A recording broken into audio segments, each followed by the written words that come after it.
3.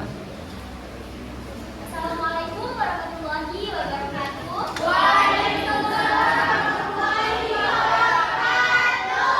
Selamat siang anak-anak. Siang Ibu. Gimana kabarnya hari ini? Alhamdulillah. Alhamdulillah. Semoga selalu dalam keadaan baik dan tetap semangat belajar ya. Oke Ibu. Sebelum mulai pembelajaran, mari kita sama-sama berdoa agar pembelajaran kita hari ini diberikan kemudahan dan diberikan ilmu yang bermanfaat. Amin. Berdoa. Bismillahirrahmanirrahim. Alhamdulillahi rabbil alamin. Ar-Rahmanir Rahim. Maliki yaumiddin. Iyyaka na'budu wa iyyaka nasta'in. Ihdinas siratal mustaqim. Siratal ladzina an'amta 'alaihim ghairil maghdubi 'alaihim waladdallin.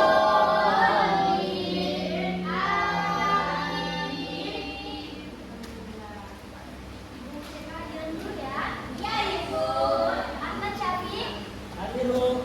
Ahmad Rizky. Sakit. Akmal. Hadir, Bu.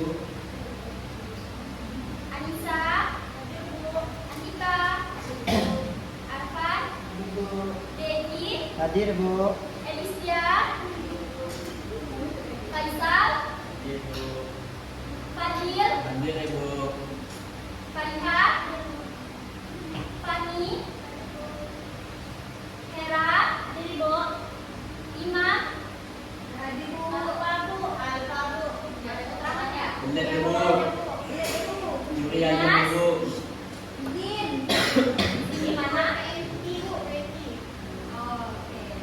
Isma. Ibu. Kartika Elva. Lisa. Maulia. Muhammad Karib. Nanda. Ibu. Nurul Aini. Hadir Ibu. Rifda. Hadir Ibu. Rifki. Hadir, Bu. Sakit. Sakit. Ya. Rizky Kurnia. Sandy. Bawa barang pinter deh Bu sama Bang Dedi. Barang ya. Apa Bu? Jenny. Dia. Oke. Sudah lengkap. Ada berapa yang sudah hadir?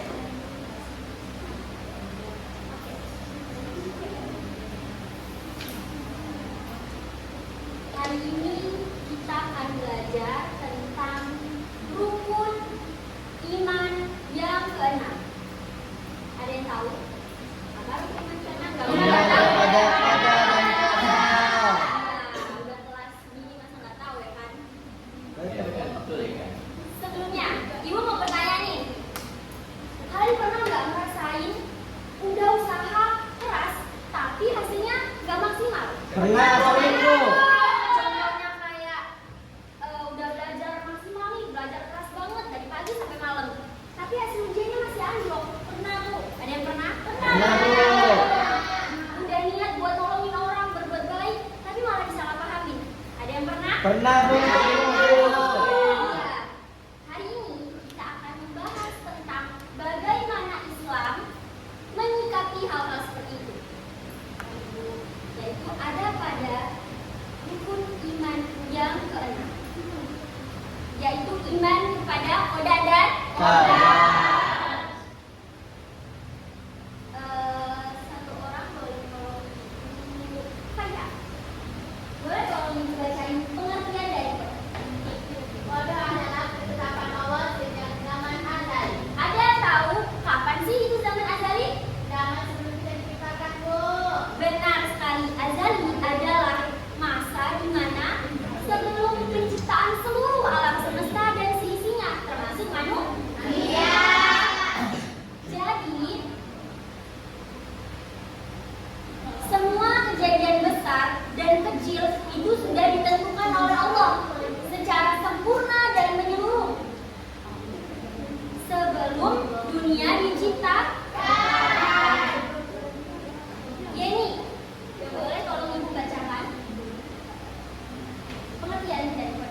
Qadar, pelaksanaan ketetapan Allah dalam kenyataan.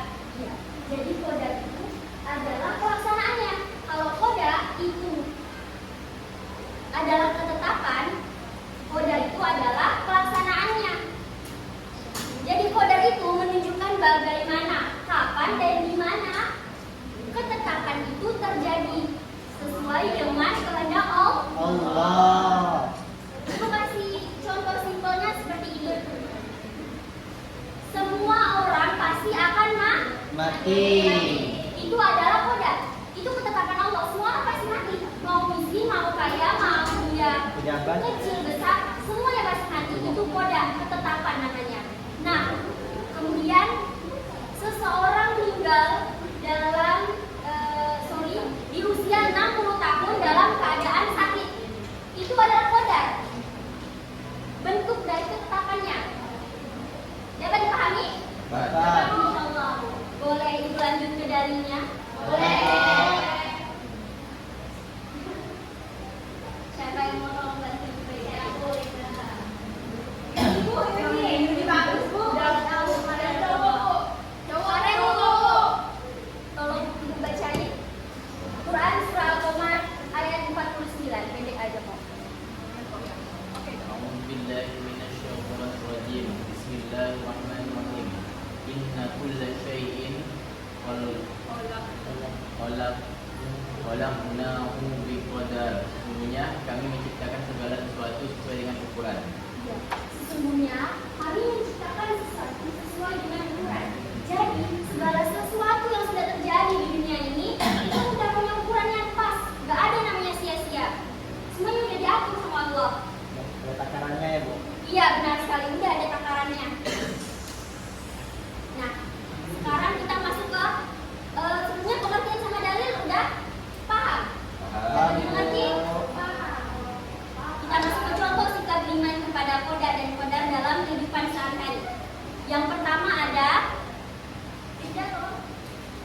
berusaha secara maksimal dalam setiap hal, namun tetap menyadari bahwa hasil akhir adalah milik Allah. Iya, semua tuh udah diatur sama Allah kan. Hasil akhir tuh udah punya Allah haknya. Tapi apakah kita harus pasrah aja gitu? Tidak. Kita harus tetap berusaha. Hasilnya serahkan semuanya kepada Allah.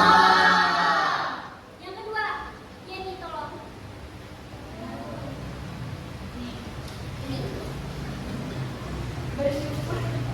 Bersyukur atas keberhasilan dan menghindari kesombongan, karena semua capaian adalah karunia dari Allah yang pasti dengan hikmah. Iya, jadi kalau kita dapat sebuah keberhasilan atas suatu hal nih, apa yang harus kita lakukan? Bersyukur. Kita harus bersyukur, harus tetap rendah hati. Kita harus ingat kalau semua keberhasilan itu datangnya dari izin Allah. Yang ketiga, bersabar dan ikhlas ketika menghadapi kegagalan, ujian atau musibah, karena itu bagian dari takdir Allah. Itu bagian dari takdir Allah. Jadi kalau misalnya kita dapat ujian nih, apa yang harus kita lakukan? Bersabar. Ya, bersabar, ikhlas. Beriman. Harus bersabar dan ikhlas. Yang keempat, menghindari sifat menyalahkan takdir untuk membenarkan kemalasan atau kesalahan diri. Nah ini yang paling sering terjadi di kalangan generasi muda. Suka nyalahin takdir. Contohnya gini nih, emang udah takdirnya, emang udah nasibnya untuk aku segini nih, nggak bisa naik lagi. Nilai aku memang udah nasibnya segini, tapi nilai 60 nih, nyalahin takdir. Padahal kerjanya di rumah cuma scroll TikTok. Padahal di rumah kerjanya cuma lihat video Instagram. Gak ada usaha sama sekali buat dapetin nilai yang lebih tinggi. Tapi pas hasilnya membuat, dia nyalahin takdir. Itu salah, itu tidak boleh. Yang terakhir, menunjukkan sikap tawakal, yaitu menyerahkan hasil kepada Allah setelah berusaha dengan sungguh-sungguh. Jadi tugas kita itu hanya berusaha, ikhtiar, berdoa, berusaha semaksimal mungkin, hasilnya serahkan kepada Allah. Kita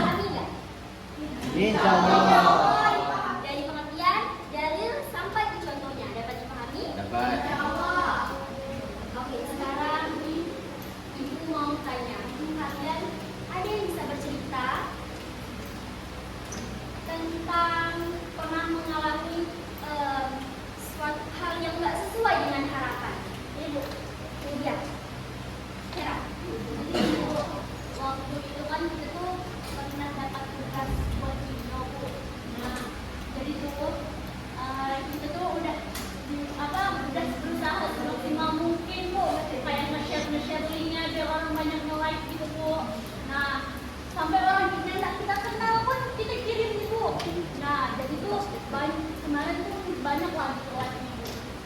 Itu terus nggak tahu kenapa nilai akhirnya tuh nggak sesuai sama ekspektasi gitu. Nggak ekspektasi ya sebenarnya nilai itu memang tinggi, cuman mungkin karena emang udah di dalamnya kali Bu.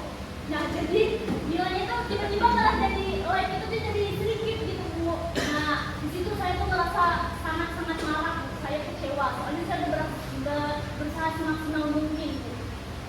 Nah tapi mungkin dari itu tadi dari yang udah saya pelajarin ternyata kita tuh harus sabar dan ikhlas ya. Mungkin ada hikmahnya dari Allah gitu Bu.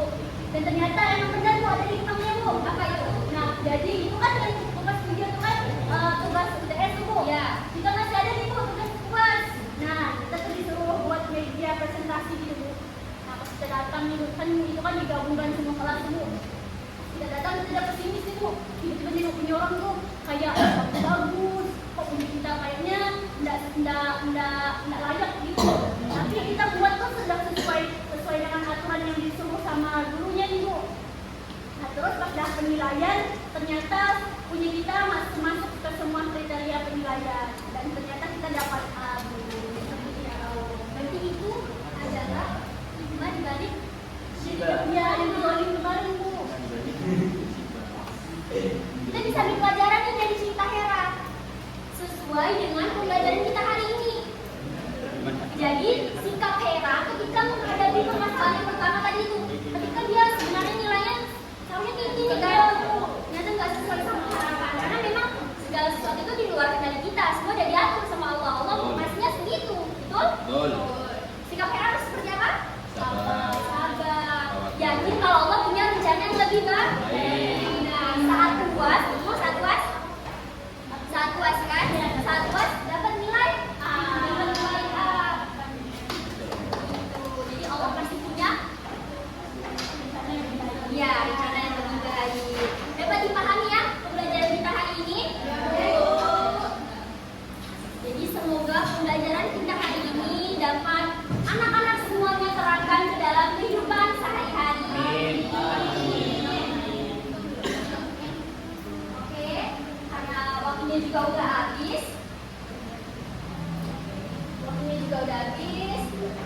Jadi mari kita berdoa untuk pembelajaran hari ini dengan membaca doa kifaratul majlis.